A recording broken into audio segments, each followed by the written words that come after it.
जय सिया राम, जय श्रीमन नारायण। राधे राधे। आज सत्संग के माध्यम से हम आपको बताने जा रहे हैं श्रद्धा का स्वरूप। श्रद्धा किस किस में रखें? सबसे पहली श्रद्धा हमको गौ माता में रखनी चाहिए। गंगा के प्रति श्रद्धा, पर्यावरण के प्रति श्रद्धा, प्रकृति के प्रति श्रद्धा और पितरों के प्रति श्रद्धा, देवताओं के प्रति श्रद्धा, सबके प्रति श्रद्धावान रहना चाहिए। और गीता जी के प्रति भी श्रद्धावान रहना चाहिए। गीता सुगीता कर्तव्या किमन्यैः शास्त्र विस्तरैः या स्वयं पद्मनाभस्य मुखपद्माद्विनिःसृता। गीता सुगीता करने योग्य है, अर्थात श्री गीता जी को भली भांति भली प्रकार पढ़कर अर्थ और भाव सहित अंतःकरण में धारण कर लेना चाहिए। श्री रामचरितमानस को भी हृदय पटल पर धारण कर लेना चाहिए। नित्य पाठ करना चाहिए और अर्थ सहित पाठ करना चाहिए।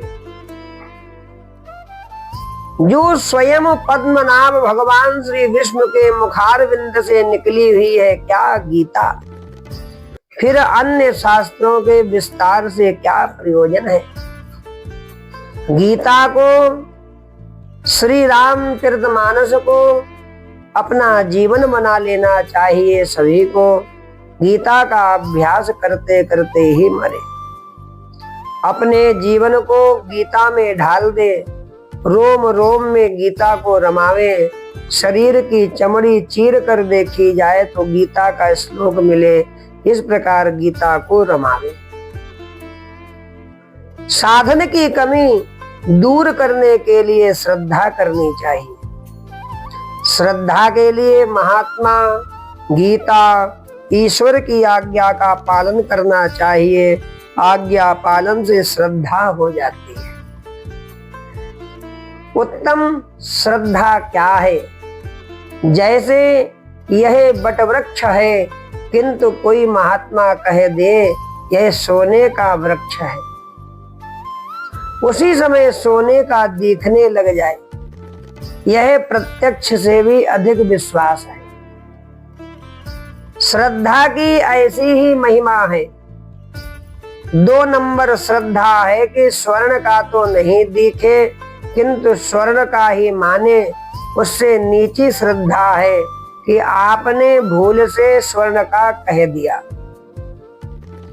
श्रद्धा उसका नाम है कि प्रत्यक्ष से भी अधिक विश्वास हो। गीता में जो बात लिख दी उसमें क्यों किंतु परंतु नहीं होना चाहिए।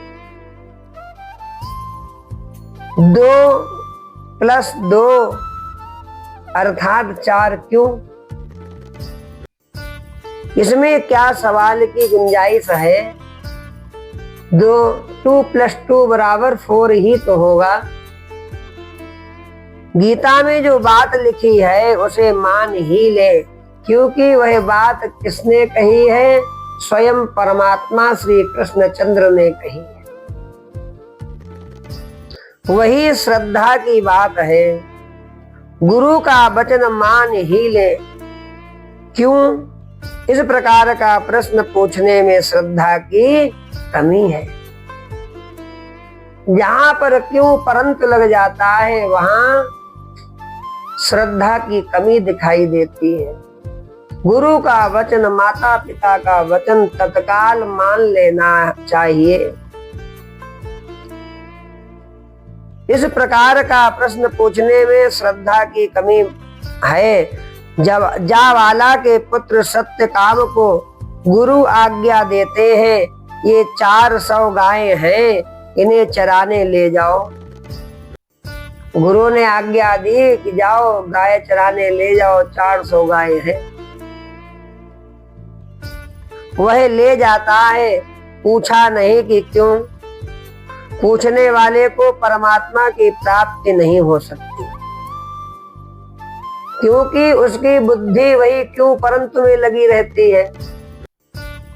शिष्य पूछे क्यों, गुरु जी कहे तुम आए क्यों।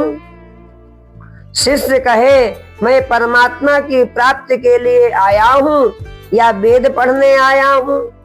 गुरु जी कहे परमात्मा की प्राप्ति के लिए आया है, वह परमात्मा की प्राप्ति गौओं के चराने से हो जाएगी। वेद पढ़ने आया है, वह बात गौ चराने से हो जाएगी। वह यदि पूछता गाय चराने से किस तरह ज्ञान हो जाएगा, उसे फिर परमात्मा की प्राप्ति नहीं होती। गाय चराने भेजा भी नहीं जाता, उससे तो यही कहा जाता कि दूसरी जगह जाओ। फिर वह गाय चराने के लिए कहता तो भी कहा जाता नहीं। महात्मा तो सब जानते हैं यह क्यों आया है, गौ चराते चराते ही परमात्मा की प्राप्ति इसको हो जाएगी। क्यों महात्मा एक जन्म का नहीं आपके जानते हैं, अनेकों सैकड़ों जन्मों का आपका प्रारब्ध महात्मा जानते हैं, क्योंकि महात्मा स्वयं भगवान होते हैं। दंड ग्रहण कर लेने मात्र से नर नारायण का रूप हो जाता है। इसलिए महात्मा संतों में भगवंत का ही दर्शन करना चाहिए। वह संत हमारे हजारों हजार जन्मों के प्रारब्ध को जानते हैं कि गाय चराने से इसका कल्याण होगा, कि अमुक कार्य करने से कल्याण होगा। इसीलिए संत जन जो हैं, गुरुजन जो हैं, माता पिता जो हैं, हमको अमुक कार्य दे देते हैं, देखें कि बच्चा क्या करेगा। गायों ने उपदेश दिया, गायों ने उपदेश दिया। गाय लेकर वह वापस आया। गुरु ने कहा मालूम पड़ता है कि तुम्हें परमात्मा की प्राप्ति हो गई है। उसने कहा आपकी कृपा है गुरुदेव, आपके मुख से सुनना चाहता हूँ। फिर गुरु जी ने वही बात सुनाई, यह वेदों की बात है, पुराणों की नहीं। उपमन्यु नाम का शिष्य था, उपमन्यु नाम का शिष्य था। गुरुजी ने आदेश दिया बेटा तू भिक्षा मांग कर लाता है, उसमें तुम अपने लिए रख लेते हो, ये ठीक नहीं करते हो। तुम्हें लाकर गुरु को देना चाहिए, गुरु दे वही खानी चाहिए। उपमन्यु इसी तरह करने लगा, गुरु जो भिक्षा देते वह खा लेता। फिर गुरुजी ने भिक्षा देनी बंद कर दी। उसने सोचा कुछ खाना तो होगा, भूखे कैसे रहा जाएगा। दोबारा भिक्षा लाकर खाने लगा। गुरुजी ने पूछा भिक्षा तो तू मुझे लाकर देता है, अब क्या खाता है बताओ। उपमन्यु ने कहा दोबारा मांग लाता हूँ गुरुजी। गुरु ने कहा इस तरह नहीं करना चाहिए। उपमन्यु ने कहा ठीक है गुरुजी। अब वह गायों का दूध पी लेता। गुरुजी ने पूछा तो अब किस तरह जी रहा है। उपमन्यु ने कहा गौओं का दूध पी लेता हूँ गुरुजी। गुरुजी ने कहा मेरी आज्ञा बिना दूध नहीं पीना चाहिए। उसके बाद बछड़ों के मुख से जो फेन गिरता वह उसे पीने लगा। कई दिनों बाद गुरुजी ने पूछने पर बता दिया। कई दिनों बाद गुरुजी के पूछने पर बता दिया। गुरुजी ने कहा फेन नहीं पीना चाहिए, तुमको वह फेना भी नहीं पीना चाहिए दूध का, क्योंकि बछड़े तुम्हारे लिए ज्यादा फेन गिरा देते हैं। कई दिन भूख से पीड़ित होने पर एक दिन उसने आग का फल खा लिया, फल स्वरूप अंधा हो गया। आज उपमन्यु अंधा हो गया, एवं एक कुएं में गिर गया उपमन्यु के ना मिलने पर गुरुजी खोजने निकले तथा उसे कुएं में पाया। गुरुजी ने अश्विनी कुमारों की स्तुति करने के लिए कहा। अश्विनी कुमारों ने उसे एक फल खाने के लिए दिया।